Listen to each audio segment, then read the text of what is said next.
저는 오늘 여러분과 함께 하나님을 업신여기지 말라 이런 제목으로 은혜 말씀을 나누고자 합니다.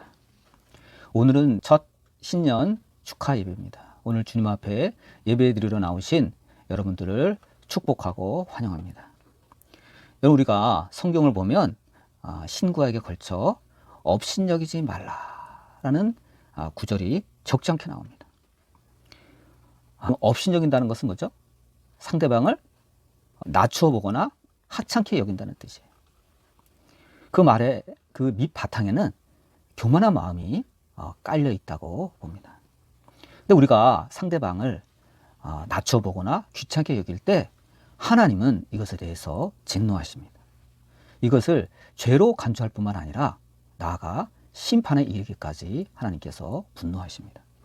그래서 여러분, 우리는 항상 조심해야 돼요. 상대방을 업신여기는 것이 죄라는 말씀입니다. 그럼 우리는 몇 가지 경우를 나눠서 오늘 살펴보고자 합니다. 이웃을 업신여기는 경우가 있습니다. 예수님은 특히 우리가 어린아이 중에 하나라도 업신여기지 말라 이렇게 말씀을 하셨습니다. 왜냐하면 그들의 천사들이 하늘에 계신 내 아버지의 얼굴을 항상 뵙는다고 말씀하셨습니다. 우리가 이 말씀을 보면 한 가지 분명히 알 수가 있어요. 우리가 쉽게 무시할 수 있는 그 작은 어린아이 그 한 명에도 수호천사가 있다는 거예요. 우리가 이거를 알아야 됩니다. 그것도 하나님의 얼굴을 뵙는 그 거룩한 천사가 다 있다는 거예요. 그만큼 그러면 그 수호천사가 있을 정도면 그 영혼은 귀한 존재죠. 우리가 함부로 낮춰보거나 하찮게 여길 존재가 아니라는 겁니다. 그래서 예수님은 업신여기지 마라 이렇게 당부하셨습니다. 이건 예수님의 증언이에요. 확실합니다. 여러분, 사도 바울도 그래서 어찌하여 너희들은 내 형제를 업신여기느냐 이렇게 말씀하셨습니다. 결국 우리가 다 하나님의 심판대 앞에 서리라 이렇게 말씀하셨습니다. 여러분, 우리가 바울 사도께서 하나님의 심판대를 언급한 것을 보면 그만큼 남을 업신여기는 죄가 크다는 거예요.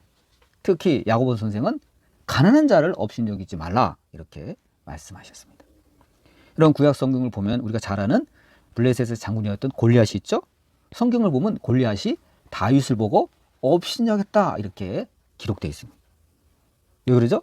어리다고 앳되다고 소년이라고 깔보고 얕잡아 본 거예요.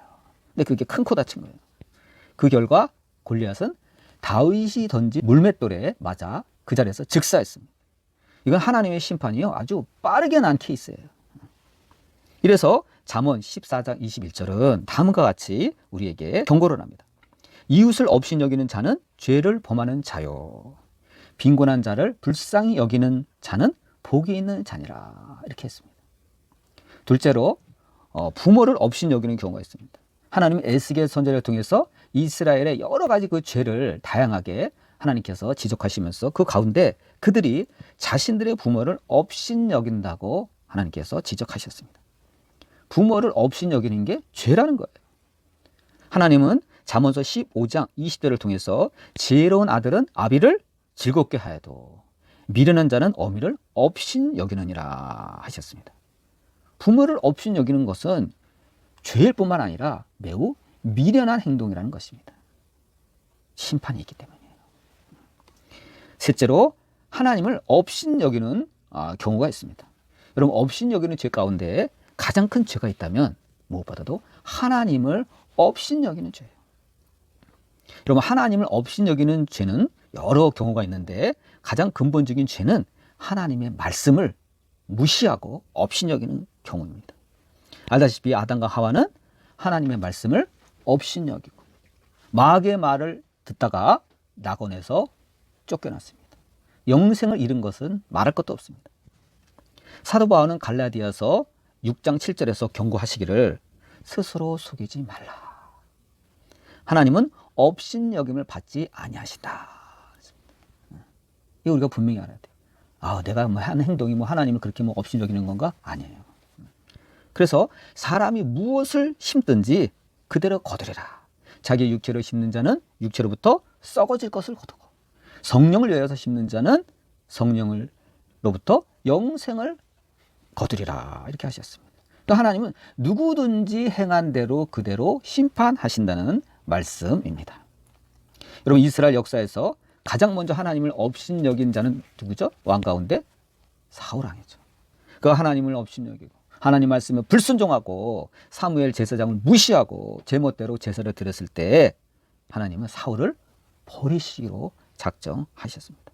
여러분, 이래서 우리가 절대로 하나님을 무시하면 안 됩니다. 평소에 작은 것에도 감사합시다. 늘 하나님께 받으면서 감사가 없는 사람은요, 하나님을 업신여기는 사람이에요. 여러분, 입으로 대놓고 하나님 앞에 업신여기는 사람 없어요. 대놓고. 그렇지만 그의 마음으로, 행동으로 하나님을 업신여기는 경우가 얼마나 많은지 몰라요. 이러면 정작 우리가 힘들 때 하나님이 우리를 외면하세요. 사울왕이 망한 것은 뭐죠? 가장 사울왕이 힘들 때 하나님께서 외면하신 결과입니다. 버림을 받았어요. 여러분, 사람이 축복을 받던 버림을 받던 평소에 쌓아놓은 대로 받는 거예요. 갑자기 받는 것 같죠? 아니에요. 평소에 쌓아놓은 대로 받는 거예요. 하나님이 외면하시면 아무리 권력이 많고 돈이 많아도 여러분 소용없어요. 돈을 잔뜩 쌓아놓고 단명으로 죽는 부자들도 많습니다. 자기를 위해 돈을 아무리 쌓아놓은 거예요. 주님 앞에 인색하게 굴다가 허무하게 가게 되는 것입니다. 세상에서 나는 하나님을 업신여기야지 하고 작정하고 사고치는 사람 없어요. 거의 없어요. 미치지 않고서야 거의 없습니다. 다 자기 욕심에 이끌려요. 그 욕심을 버리지 못하고 그만 죄를 짓는 것입니다. 평소에 하나님을 경외했던 다윗도 보세요. 욕심이 나니까 자기 부하 우리아를 전방에 보내서 죽게 하고 그의 아내 바세바를 빼앗아 버렸습니다. 그때 하나님 어떻게 하셨죠? 네가 나를 업신여긴다고 말씀하셨습니다. 성경에 정확히 기록되어 있어요. 네가 나를 업신여기는구나. 우리가 언뜻 보면 이게 무슨 하나님을 업신여기는 걸까? 그냥 그 다윗과 우리야, 다윗과 바세바 간의 1대1 개인적인 그런 얘기가 아닌가 이렇게 생각하기 쉽죠. 개인 간의 범죄 같아요. 아니에요. 하나님 이것을 하나님을 업신여긴 죄로 간주하신다는 겁니다. 이것은 다윗이 평범한 사람일지라도 그런데 하물며 이 사람은 왕이잖아요. 왕의 가장 큰 그 임무가 뭡니까? 백성을 보호해야 되는 거예요. 대통령이든 나라든 가장 큰 임무는 백성을 보호하는 거예요. 근데 백성을 보호하라고 임명시켜줬더니 왜래? 백성을 죽이고 남의 아내를 차지해버렸습니다. 그래서 하나님께서 네가 나를 업신여기는구나, 내 말을 아주 개무시하는구나, 그런 거예요. 이로 인해서 다윗은 끊임없이 집안에서 문제가 일어납니다. 자식 간에 고륙 상쟁이 일어나고 급기야 압살롬의 반란으로 피난길에 떠나는 크고 작은 고난을 겪게 되는 것입니다. 이처럼 아무리 처음에 신앙이 좋았던 사람도요, 방심하면 비참해지는 거예요. 유다 왕 우시아라는 왕이 있었어요. 처음에는 아주 정직하게 행했어요. 신앙이 좋았어요. 그러나 강성해지자 교만한 마음이 쑥 올라옵니다. 그래서 이전처럼 하나님을 경외하지도 않고 건방지게 여호와의 성전에 들어가서 자기가 그 향단에 분향하려고 했어요. 여러분, 그 여호와의 성전에는요 함부로 못 들어가요. 구별된 제사장만 들어가게 했어요. 그래서 그것을 보고 깜짝 놀라가지고 제사장들이 만류합니다. 왕이시여, 그러시면 안 됩니다. 왜 이렇게 망년댕이를 행합니까? 하고 소리치고 만류하니까 보통 사람 같으면 제가 실수했습니다, 제가 잘못했습니다 이래야 되는데 오히려 성경을 보면 화를 냈다 그래요. 자기가 하는 거 방해한다고. 그런데 우시아가 제사장들에게 화를 낼 때 그의 이마에 즉시 나병이 발병했습니다. 그래서 그는 죽는 날까지 나병 환자가 되었고 별궁에서 투병생을 하다가 결국 죽고 말았습니다. 이 모든 것이 하나님을 업신여긴 결과였습니다. 여러분, 역사적으로 국민의 자유와 신앙을 억압하던 체제가 있었습니다. 그게 누구죠? 소련이었어요. 소련 공산당은요, 창건된 지 74년 만에 망하고 말았습니다. 1917년 러시아는 볼세비키 혁명을 일으켰죠.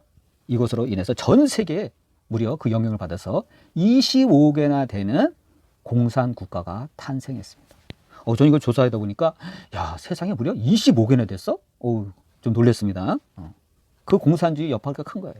하지만 소련의 몰락으로 인해서 세계 도처에 있는 공산주의는 무너졌습니다. 지금 지구상에 딱 5개 국가가 있다 그래요. 중국, 베트남, 라오스, 북한, 쿠바. 그 중에 다른 대부분의 나라들은 공산국가임에도 불구하고 개혁 개방을 하는데 유일하게 북한만이 더 안으로 움츠리고 철저하게 폐쇄적인 국가로 남아 있습니다. 여러분, 이처럼 부모를 업신여기고 이웃을 업신여기고 하나님을 업신여기는 이러한 사람이나 또는 사회, 이 체제는요 반드시 대가를 치러요. 특히 하나님을 외면하고 인정하지 않는 이 무신론 사상, 이 공산주의 사상은 반드시 심판을 받게 됩니다.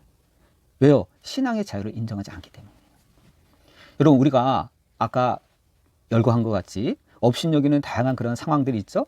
근데 하나님이 특별히 하나님을 업신여기는 죄 가운데 예배를 등한히 하거나 예배를 무시하거나 예배를 못하게 방해하는 건 하나님께서 특별히 악하게 간주하십니다. 여러분, 성경을 보면 웃사라는 사람이 있죠. 웃사가 다윗 왕의 명령으로 그 법궤를 다윗 성으로 옮기다가 도중에 즉사하게 됩니다. 그게 뭐예요?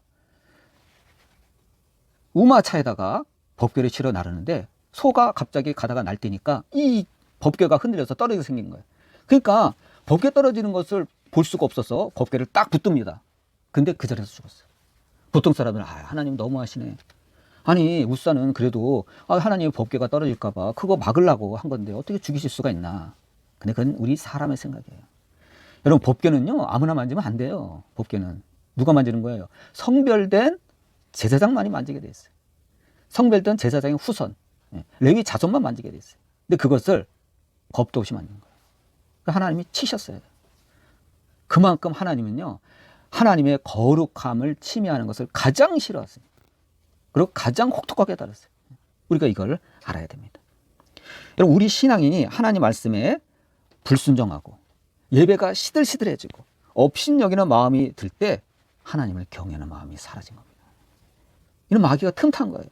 영적으로 깨어있지 못하고 줄고 있다는 증거예요. 하나님의 심판이 다가오는 아주 위험한 순간이에요. 우리가 이걸 알아야 됩니다. 뭐 예배 맨날 드리는데 뭐 언제 예배 안 드렸나? 그건 자기 생각이지. 그러므로 하나님을 업신여기지 말고 항상 예배하며 항상 깨어있는 저와 여러분 되시기를 주님의 이름으로 축원드립니다. 기도하시겠습니다.